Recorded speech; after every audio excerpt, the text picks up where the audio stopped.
Hi everyone, welcome back to the channel. In this video, I will show you how to add or deposit NFT in Bitget Wallet.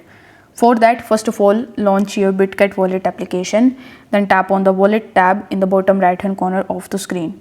Over here, by default, you will be on the tokens section, but you need to simply tap on NFTs and tap on Get NFT.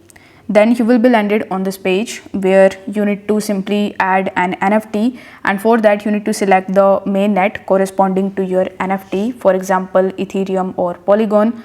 For example, if you have a Weird Apes Club NFT on Polygon, you need to choose Polygon, and if you have any other NFT, you need to select the corresponding address or the mainnet of that particular NFT.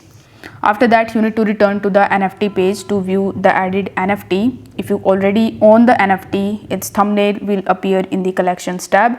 So you need to tap on the NFT to access the detailed informations such as its floor price. So this is how you can basically deposit your NFTs into your Bitget account. If you find this video helpful, give it a like and subscribe to the channel. Thanks for watching.